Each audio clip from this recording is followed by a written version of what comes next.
Многие из вас, наверное, почти все соблюдают пост сегодня. Вот. Ну, по разным причинам, может быть, и кто-то не соблюдает, особенно молодые девушки, да, есть причина.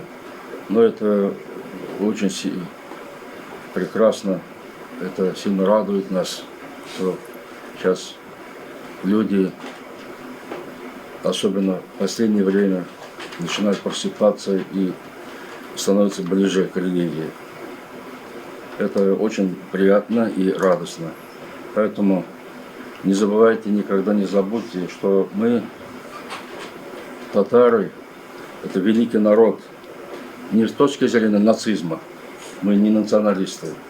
Нацизм – это страшное явление, как вы знаете. Но в том смысле великий народ, что очень талантливый народ, этот народ великий.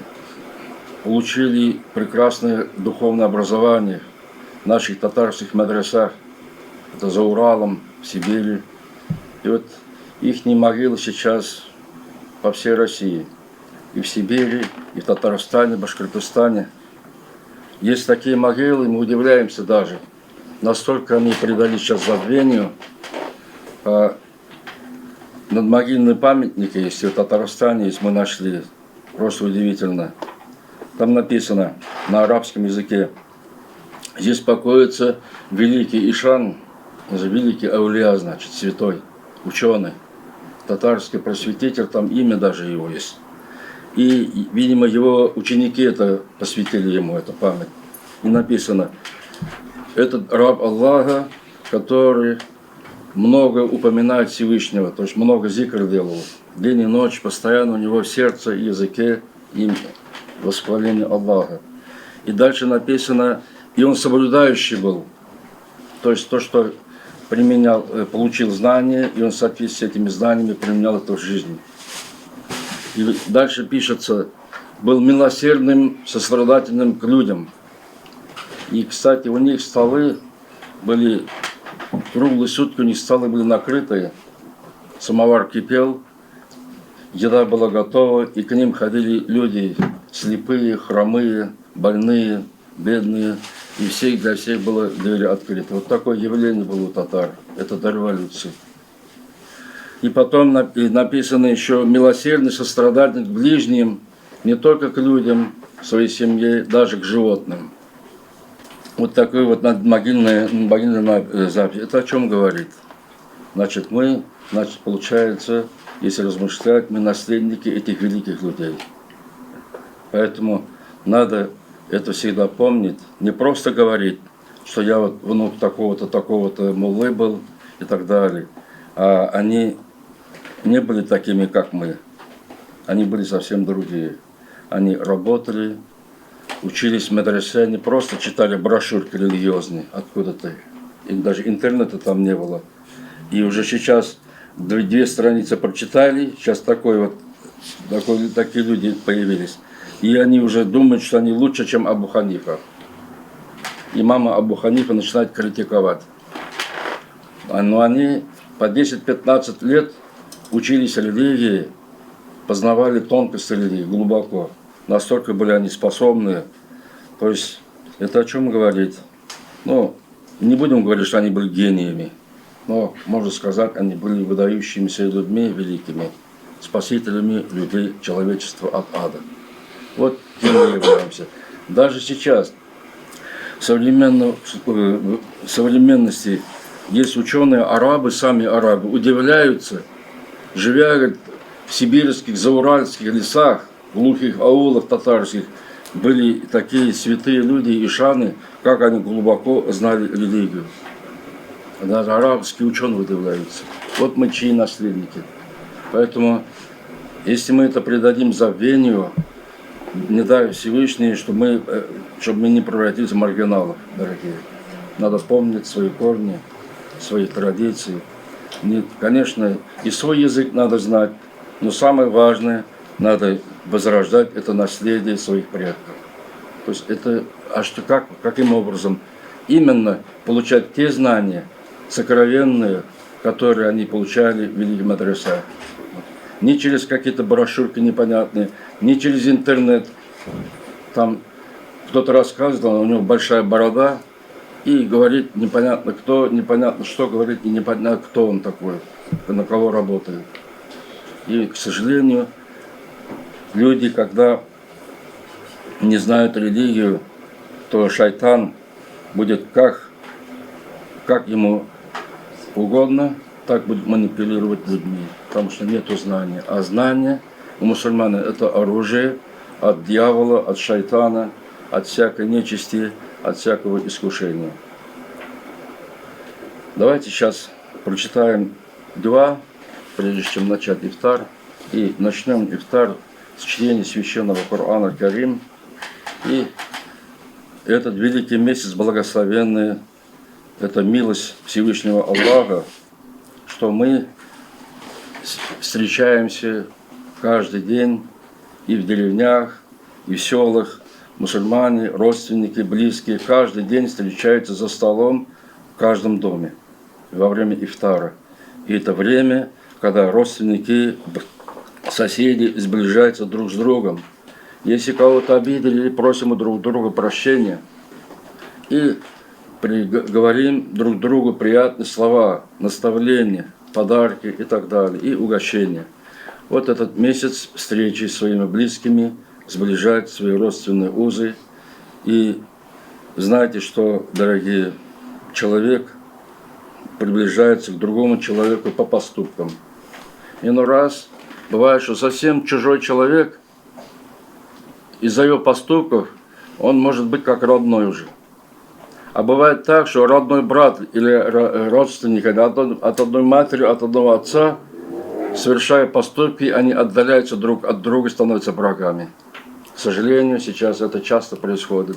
Из-за квартиры, из-за какой-то комнаты или из-за какого-то отделения там дома поступает скверно и становятся врагами брат, сестра или два брата из-за какого-то гнилых бревен. Вот такое сейчас явление происходит, к сожалению. Но чтобы этого не происходило, дорогие, надо возрождать свое. Мы являемся наследниками великих людей. Вот. Весь мир знает об этом. Не думайте, что мы только вот так вот. Весь мир знает, что этот народ великий. Еще раз повторяю, мы не нацисты, мы не националисты. Это ничего хорошего в этом нету. Нацизм, что такое нацизм? Это возвышение перед другими народами себя.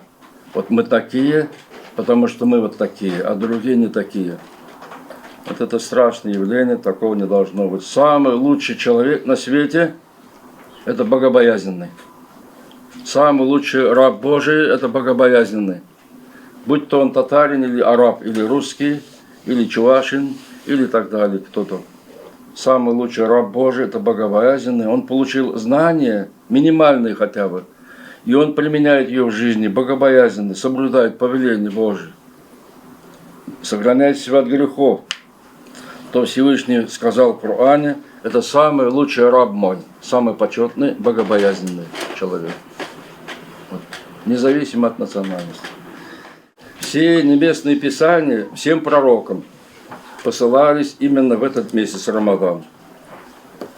И в частности, говорим мы о пророке Моисее.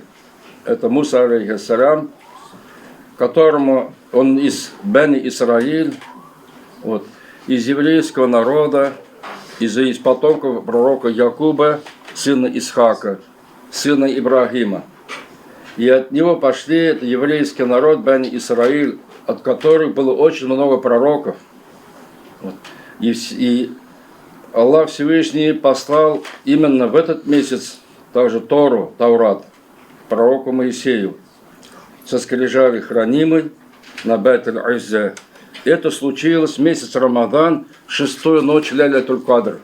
Это была ночь Лейлятуль-Кадр, 6 числа. И также пророк Иисус, мир ему, тоже является из Бени Исраиль, из еврейского народа. И Тора была послана на языке арамейском, иврите. А пророк Иисуса, Евангелие, Инжиль, был ниспослан на древнеассурианском языке. Вот. Это на древнеассурианском языке. Тоже это было в месяц Рамадан, ночь Ляйлятуль Кадр 18 числа. И пророку Мухаммаду, саллаллаху алейхи вассалям, был ниспослана небесная книга, священный Коран, 24-я ночь, месяц Рамадана, это было Ляйлятуль Кадр тоже. И вот все небесные писания, откровения Божии были ниспосланы именно в месяц, благословенный месяц Рамадан. Другие общины месяц Рамадан не постились, но Аллах Всевышний общине пророка Мухаммада, алейхиссалям, даровал такой великий дар. И в этот месяц именно поститься, приумножать благодеяния. В течение дня мы постимся, терпим, не разговариваем, плохие слова не говорим про грехи языка, сохраняем свой язык, свои органы от харама и стараемся молиться и ограждаем себя от еды, от питья, от близости в течение всего дня. И вечером мы делаем ифтар, вот собираемся вместе, близкие, встречаемся и радуем друг друга приятными словами, дарим друг другу подарки. Это месяц милости, месяц, когда родственники вместе друг друга поздравляют, радуются, дорогие. И вот хочу сказать, эти небесные книги, это не человек это сочинил. Коран или Евангелие или Тору не человек написал, не какой-нибудь поэт, а именно это откровение Божие. Поэтому, как Коран аль-Карим был ниспослан на арабском языке, арабском, и нельзя его переводить, можно только его толковать, объяснять, какие, а это не стих, это не стих Пушкина или произведение Толстого, чтобы перевести на другой язык. Это Коран. Там закон Божий.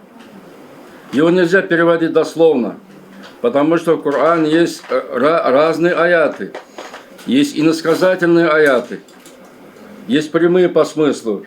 Но надо их понимать правильно. И кому Аллах даровал понимание их, то это великая милость от Бога. Поэтому есть аяты иносказательные, для которых нужен ученый, который мог это толковать. Есть ученые, были муфассири и толкователи Корана, и мы не ученые, сами не имеем права толковать его, попадем в грех. Тем более переводить дословно, если. А если дословно перевести, то уже идет заблуждение. Потому что в Коране есть аяты, где сказано, есть такой аят, где есть слово «ваджхуллах». На русском языке это слово «ваджх» означает «лицо». Русскими по-другому нет другого значения этого слова, есть «лицо». То эти переводчики говорят, есть в Коране аят. Это была причина неспослания этого аята пророку. Были битвы там, были бои. Пророк с сахабами был на верховых животных. И сахабы спросили, потому что враги были кругом, бои были там, военные действия, как вы знаете, пророк воевал с язычниками. И тогда сахабы спросили: «Я Расулуллах, как нам совершить молебен? Мы хотим молиться». То пророк сначала не ответил, и не спослан был этот аят.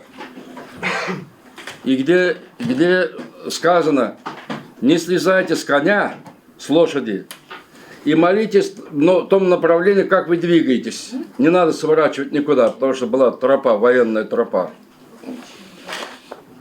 И там сказано, как вы идете, там вы совершаете намаз по направлению на это. Это ваджхуллах. Там написано, это ваджхуллах. То переводчики говорят, вот так, вот это в Коране сказано, где идете, там якобы лицо Бога, там лик Бога, там и молитесь. Это лицо, орган. То, кто думает, что у Бога есть лицо, или голова у него, или орган, то это против религии. А что это означает? Этот аят означает иносказательно. Ученые объяснили, это иносказательный аят. Где направляетесь, это военная тропа. Но фарз нельзя так читать, только сунна, они сунну читали. Это будет вам кибла, намаз будет принят у вас. Но ни в коем случае не означает, что там якобы лицо Бога. Вот это очень важные вопросы. Потом есть еще аят, где сказано, это сура Ат-Тага, что Аллах создал небеса и земли, и потом переводчики говорят, дословно переводят, якобы Бог потом поднялся на трон и там сидит. То есть якобы за счет трона Бог изменился, перешел из одного состояния в другое. Не был сначала возвышенным, потом возвысился. То не было ничего. Аллах создал эту вселенную, дорогие.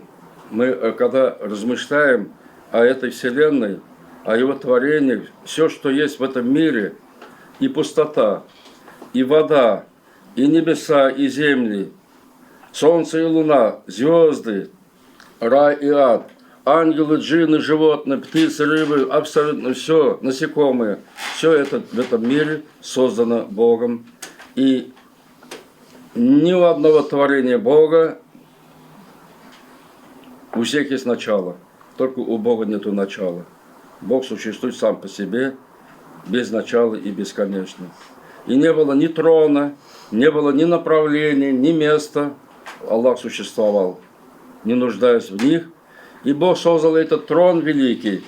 И слово «истава», там сказано «истава аль-арш», то это слово арабское имеет много значений, 15 с лишним, очень много значений это слово имеет.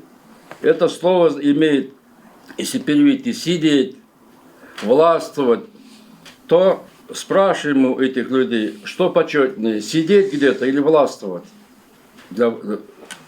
То, что присуще Богу, сидеть ему присуще или властвовать?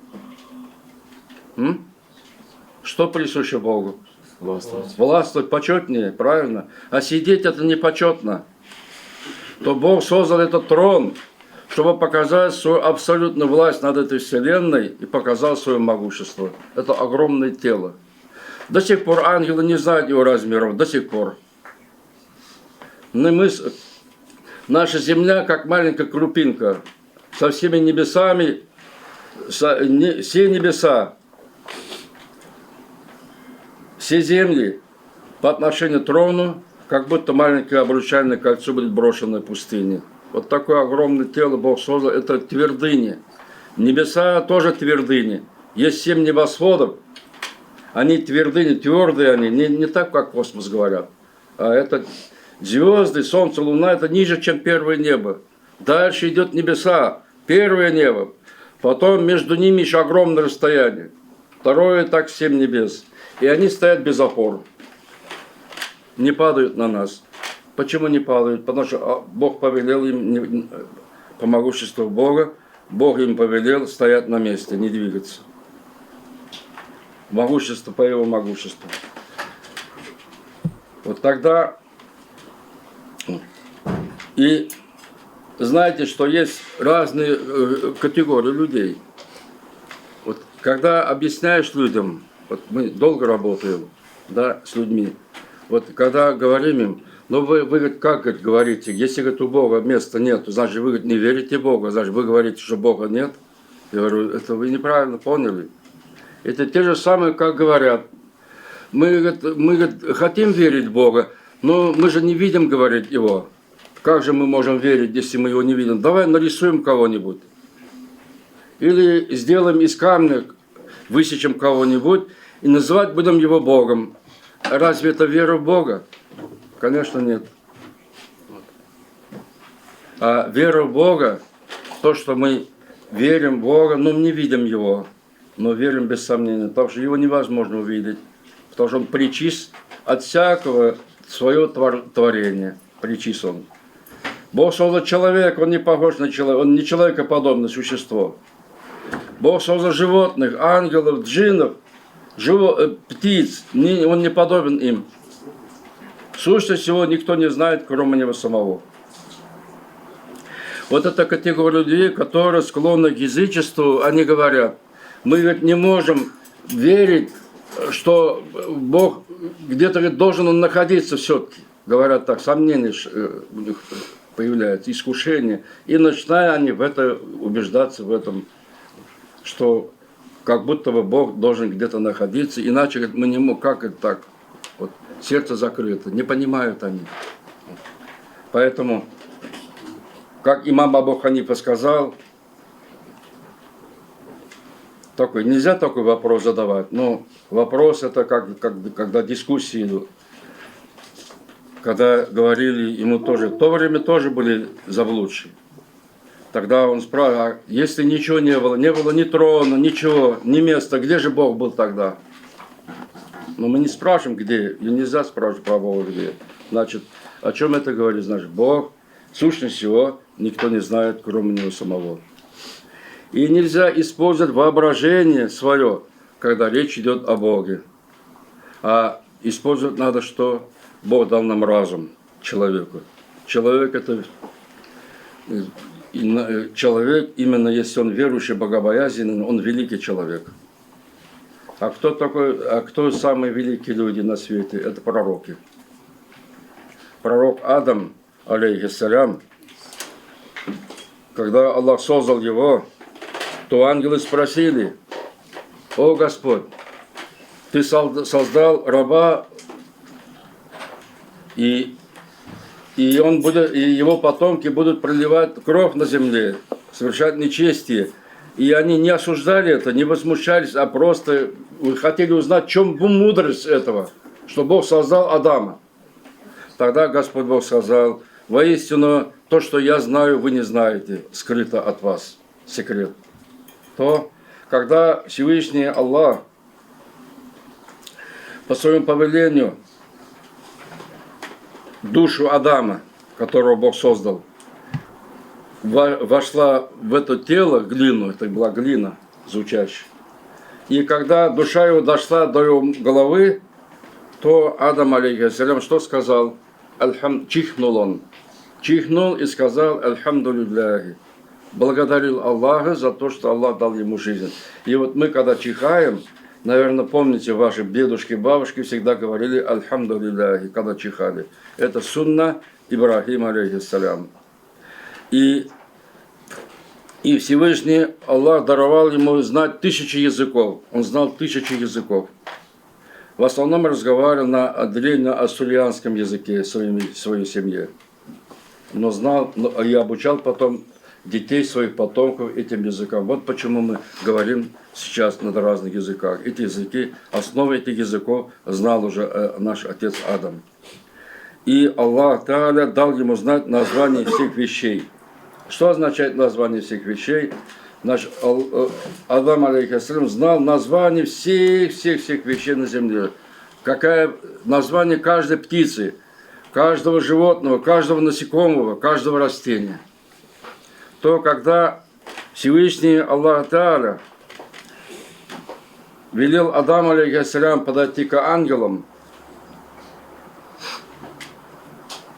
и Аллах Всевышний, ангел спросил, когда он начал называть вещи, то Аллах Тааля обратился к ангелам, дал им знать: «Разве я вам не сказал то, что знаю я, и вы этого не знаете? То, что знаю я». И тогда, когда ангелы услышали от Адама, что он знает название всех вещей, а ангелы, они не знали, когда им задан был вопрос, они не все знали, сказали они потом: «О Господь наш, о я Аллах, Ты пречист от всякого недостатка, воистину мы не знаем то, что Ты знаешь, наши знания ограничены». И ангелы были удивлены этому. И хочу сказать, вот человеческий разум. Вот мы сейчас уже человечество изобрело вот этот телефон, который у нас в кармане. Это и связаны мы с этим телефоном, маленький такой карман, весь мир там. Коммуникация всего мира там. Откуда человек это нашел? На Земле эти все есть материи. Полезные ископаемые, сейчас редкоземельные металлы. Человек нашел это, но то, что человек нашел, Аллах вечно знал, что человек это изобретет. Но это уже написано на скрижали, что человечество перед концом света такими пользоваться будут такими телефонами. Это перед концом света. Но еще будет развиваться эта цивилизация, эта наука. Но это уже Аллах вечно знал, что это произойдет. И Аллах дал человеку разум, чтобы он нашел это. Ангелы разве найдут это? Нет. И поэтому человек верующий, он великий человек. Поэтому надо это ценить. И особенно в наших семьях. Не то, что вот, например, увидели женщину, там молодую женщину, ага, она красивая, надо на ней жениться, появились какие-то страсти. Это просто животные инстинкты. Он видел ее красоту, там ее фигуру и так далее, и захотел ее, и жениться решил. Это животные только страсти, инстинкты. Это не считай, это совсем не то. А как? Как наши предки, они религию знали глубоко, были духовные, богобоязненные. Как они делали? Через что? Милосердие и сострадание. Аллах Всевышний дал нам жизнь. Мы нуждаемся, мы не ангелы. Ангелы они бесполые. Они не кушают, не пьют. Нет у них, как у нас, желаний. Но у нас, мы люди, у нас есть желания. Мы хотим вкусно покушать, поесть, попить. И также у нас есть желание противоположному полу. Мужчина к женщине, женщина к мужчине. Так Аллах создал нас. Но Аллах милостивый дал нам эту свою милость, разрешил нам быть в браке, никак. Для того, чтобы не попали в грех большой, прелюбодеяние, и делается никак. Некоторые подумают, да как сразу никак, мы еще друг друга не познали. Со временем, если они высоконравственные, богобоязненные, из хороших семей, милосердные, сострадательные, разумные, воспитанные в семье прекрасной, духовной, то у них между ними появится что? Забота друг о друге. Он будет за него переживать, заботятся они искренне, без лицемерия, без какого-то показного. И она тоже будет отвечать тем.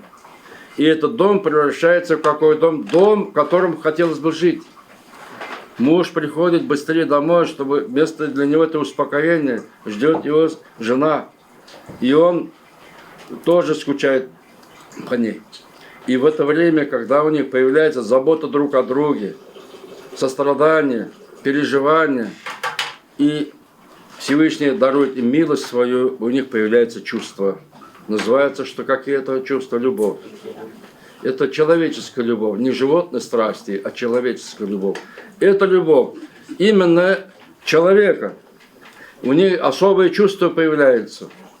Любовь называется. И эта любовь, они с каждым годом все будет усиливаться и усиливаться из-за того, что они богобоязненные. Соблюдают повеление Аллаха, имеют религиозное знание и претворяют его в жизнь. И дети, находясь в этой семье, эти дети будут счастливыми, высоконравственными. Аталар мәгънәле бала дуар, мәгънәле. Есть мәгънәсез бала. Понимаете, кто по-татарски чуть-чуть, да?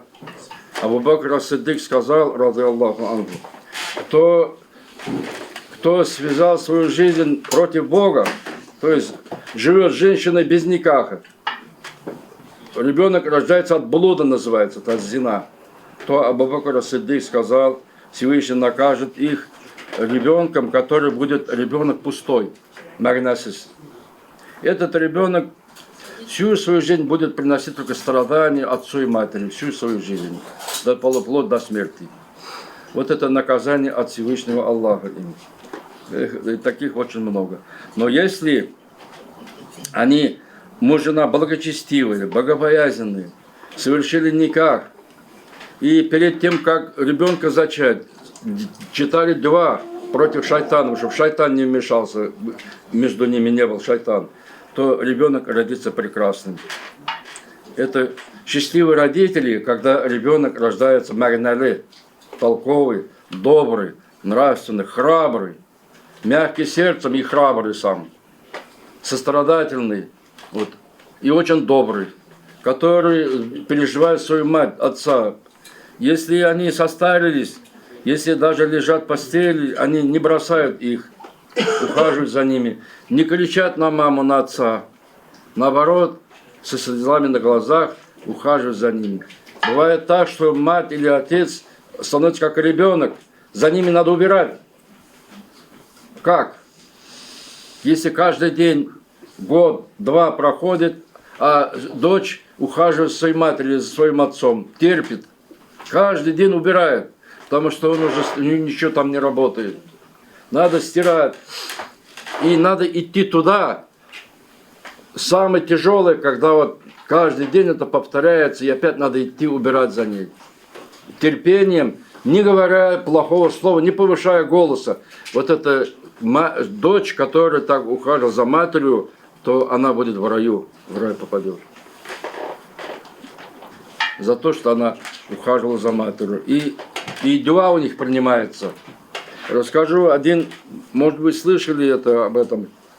У пророка был сахаба, и он не видел пророка, так и не увидел он пророка, но пророк о нем знал, что он сахаба, он уверовал, сказал: «Ашхаду ан ла иляха илляллаху, ва ашхаду анна Мухаммад Расулуллах». Уверовал пророка, Бога.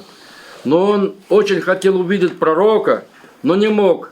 У него была лежачая мать, и он за ней ухаживал.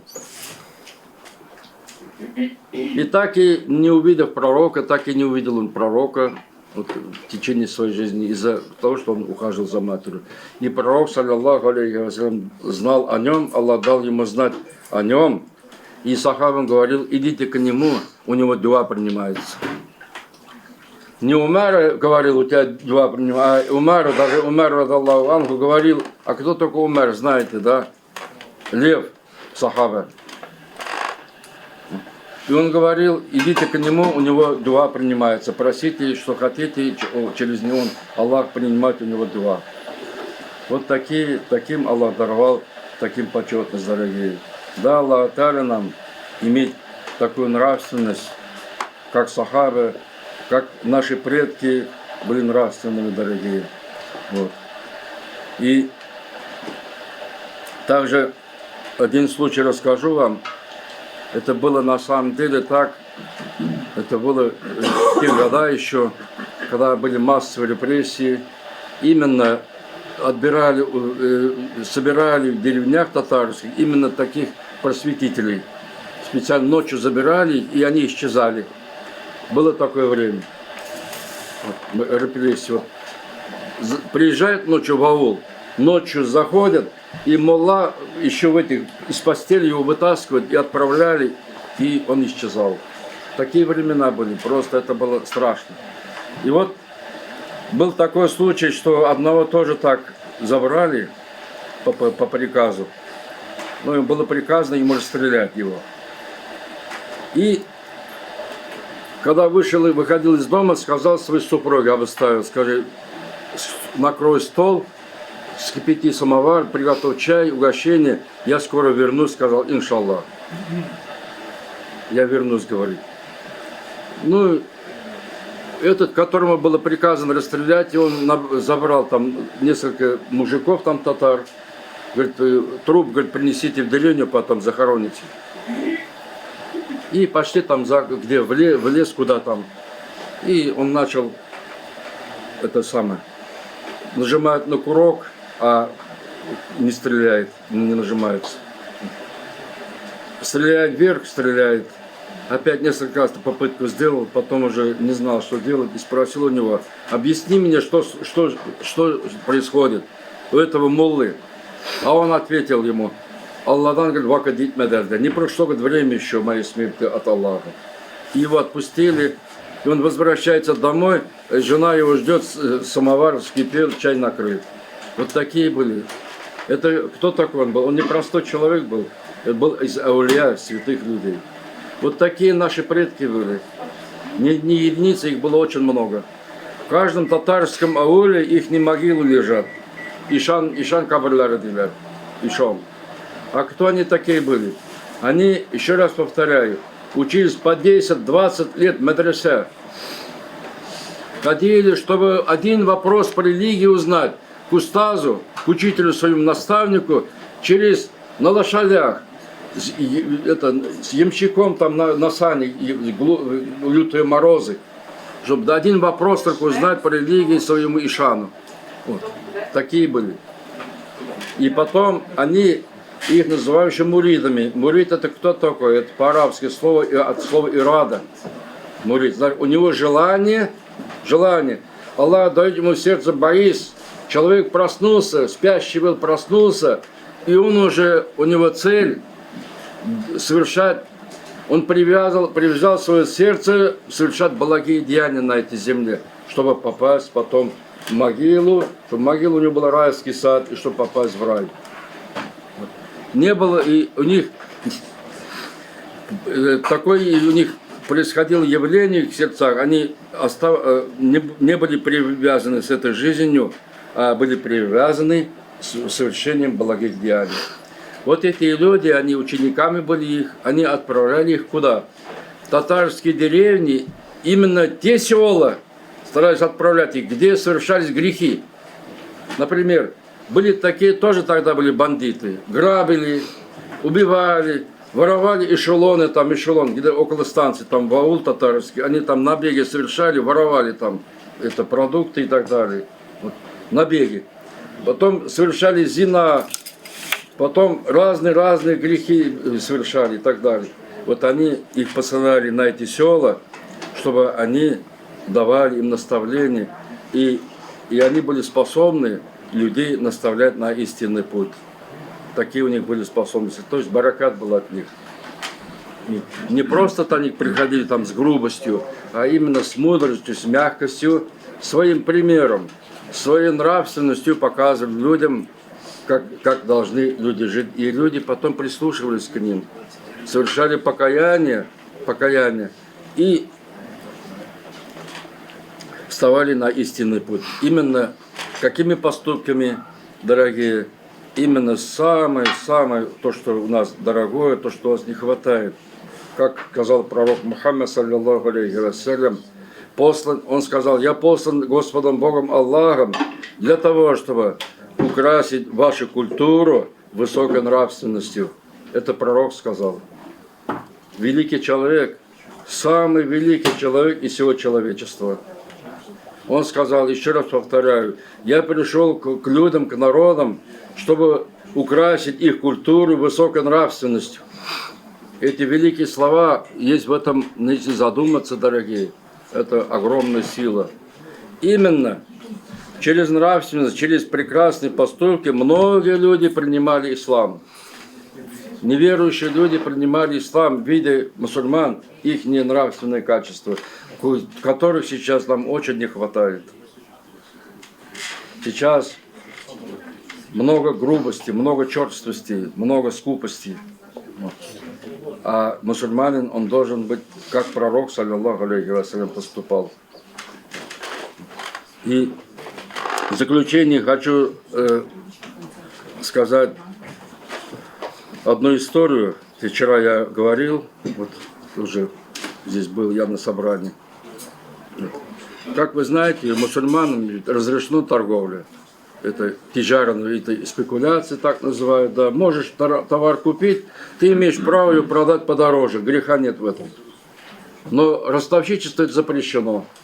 Брать, то есть отдавать долг своему брату и брать от него проценты потом. Это большой грех. Это кабала. Ты своего брата вводишь кабалу. Заставляешь его потом страдать.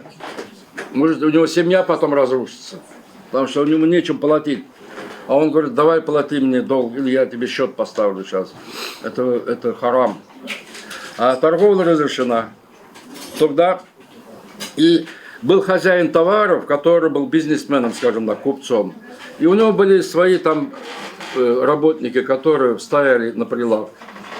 А хозяин, значит, постоянно путешествовал, и надо товар где-то развозить, покупать где-то товар, привозить и так далее, как товаровед. И он, когда уходил в путь, Он сказал своему подчиненному, говорит, вот здесь говорит, товар у меня, ткань продаю, у него брак есть. Если, говорит, будет покупатель, укажи, что там брак есть, не скрывай. И он сказал, хорошо. И он уехал, потом возвращается же в путешествие, говорит, ты, говорит, товар этот продал? Он говорит, да, продал. А ты, говорит, сказал, что там дефект был? Ой, говорит, забыл. Забыл, говорит. И он что построил? Сел верхом на коня и поскакал за ним, за этим покупателем. Они еще вот отошли в путь. И догнал их, и говорит, верни товар. Это, говорит, товар бракованный, говорит, я, говорит, не могу. И он скрыл, говорит, мой, говорит, подчиненный скрыл, говорит, брак. Сделка, говорит, не состоялась у нас. Греха. Давай.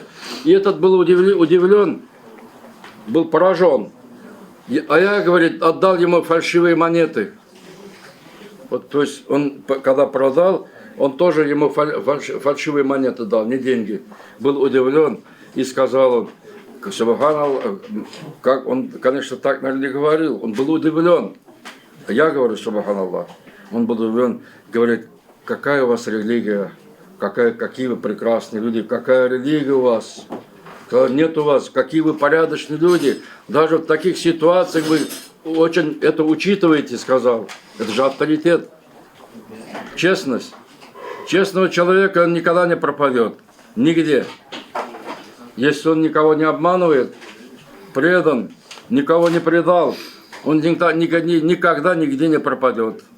Вот, и он был удивлен, этот человек, и принял ислам, сказал, я принимаю ислам, хочу быть мусульманином, и сказал, ашхаду алла иляха илляллаху, ва ашхаду анна Мухаммадан абдуху ва расулу. Это условие принятия ислама. Не просто сказать, я верю в Бога, как, например, да? Например, если хочет кто-то принять ислам, надо, чтобы он икрар делал. Икрар, чтобы языком говорил, свидетельствовал. А если он скажет, да, я принял ислам, я вот мусульманин, а когда ему говоришь, скажи шахадатайн, он говорит, ну я пока воздержу, пока. Это мы все равно его не считаем мусульманином, пока он не сказал эти слова. Свидетельство. 2 исламских свидетельства. Вот такие были люди, дорогие. Поэтому хочу сказать вам совет, добрый совет, как великое наставление. Спасайте себя, своих близких, кого вы любите, от ада, топливом для которого люди и камни. Ад уже создан, уже. И ад будет заполнен вместе с дьяволом, как Всевышний сказал и дьяволу, этому Иблису, когда Иблис сказал, я буду сбивать этих детей Адама, но не смогу он сбить, сказал, благочестивых, святых, искренних людей, это пророки святые. Это Иблис, это признался, он говорит, я не смогу их сбить. Тогда Всевышний сказал ему, ты собьешь многих, и те, которые пойдут за тобой, за тобой, Иблис, за сатаной, и тебя, и вместе с ними я верну в ад, заполню ад с ними, сказал он. Ад будет заполнен, поэтому дай Аллах нам, чтобы не попали мы туда. Это адский огонь, который умер человек без веры, с заблуждением. Или думал, что Бог где-то находится, где-то сидит. Или думал, что Бог это человекоподобное существо. У него руки есть, якобы глаза есть, уши есть, живот есть, сердце есть, лицо есть. И он представил Бога в виде образа. То он неверующий человек. Он будет вечно в аду. Вот это, вам говорю, это специально как наставление вам, как духовный человек, как спасать людей от ада. Для того, чтобы правильно понимать религию, правильно понимать аяты Корана, надо учиться. Надо, если правильно понимать изречение пророка, бывают иносказательные речи, иносказательные аяты в Коране. Вот это «Истава аль-арш» – это иносказательный аят. «Истава». То ученые сказали «Истава» в значении «Аллах властвует над троном». Или сказали, ахли салафиты и сахабы сказали Это аят в Коране. Вэджи или яд рука, если дословно перевести. Есть в Коране это аят, яд написано. Или биядай. И они сказали, это в Коране есть это. Они сказали, да, это в Коране этот аят, мы это признаем. Но, сказали они, белякая без образа. Не имели в виду, что это у Бога есть 2 руки, или 3 руки, или 1 рука. А имели в виду без образа. Поэтому их надо толковать, эти книги, вот, как могущество. Вот. Как Аллах Всевышний в Коране, Адам алейхиссалям сказал, когда Иблису сказал, что тебя заставило не приветствовать Адама, кого я создал 2 руками. Если дословно перевести, биадай, есть аят в Коране. Что означает это? Ученые сказали, это иносказательно, не имеется в виду, что у Бога 2 руки есть, а имеется в виду, что Аллах Адама создал особенным. Он не был младенцем, не родился из утробы матери, а из земли, из глины, из разных глин. И он был создан в раю из райской воды. И Аллах дал ему степень, высшую степень, что он почетный, вся эта вселенная, вместе с ангелами, со всеми. Один пророк, они одного пророка не стоят. Пророк Адам лучше, почетно, чем вся эта вселенная, как и пророки. Вот означает это иносказательный аят. Вот это надо правильно понимать. Простое время, простое, например, выражение такое. Солнце смотрит на поля. А кто скажет, у солнца глаза есть? Никто не скажет. Иносказательно. Или отец сказал сыну, сын, поменяй свой порог. Как Ибрахим алейхиссалям сказал Исмаилю. Когда он вошел в дом Исмаиля, Ибрахим алейхиссалям, пророк. А у него была молодая жена у Исмаиля. И он сначала не сказал, он как путешественник зашел. Не сказал, что он отец Исмаиля. И спросил, как вы живете, как ваша семья. И она стала жаловаться, вот муж пропадает, мне он не очень-то, он не, и так далее, и так далее. Начал свои недовольства, свои там, жаловаться. И тогда Ибрахим алейхиссалям выслушал ее и перед уходом сказал, передайте своему мужу, чтобы сменил свой порог. То, если глупый человек подумает, ага, наверное, надо пилить это, ножовку взять и распилить порог и поставить новый порог. Это как дословно, если перевести. А это иносказательно. Когда Исмаиль алейхиссалям пришел домой и спросил у жены, был ли кто-нибудь, то он уже, Аллах дал ему знать. Она сказала, да, приходил один дедушка, старец. А что он сказал? Он, говорит, сказал, передай своему мужу, чтобы он поменял свой порог. И Исмаиль алейхиссалям, как это понял, кто скажет? Молодец, 5. Вот это иносказательное выражение. Вот и в Коране есть тоже иносказательные аяты, их надо правильно понимать. Вот наши предки, насколько они были, субханаллах, талантливые в вопросах духовности, религии, глубоко знали эти тонкости этих вопросов. Поэтому надо к этому стремиться, дорогие, чтобы спасти себя. Это путь в рай. Кто правильно понял аяты Корана с правильным пониманием. Еще раз повторю, это не человек это написал книгу, это откровение Бога, там законы Божьи. Их надо правильно понимать. Для этого есть ученые, которые великие ученые, гениальные, скажем так. И у нас, у татар, вот, кстати, и у других мусульман, раньше было такое правило. Если ребенок учится в школе, и учитель замечает, там, и есть и духовные наставники, там, они замечают, что ученик круглый отличник, очень развитый умственно. Сейчас закончу. Умственно развитый. То сразу духовные наставники их замечали и отбирали их, куда их отправляли? В медресе.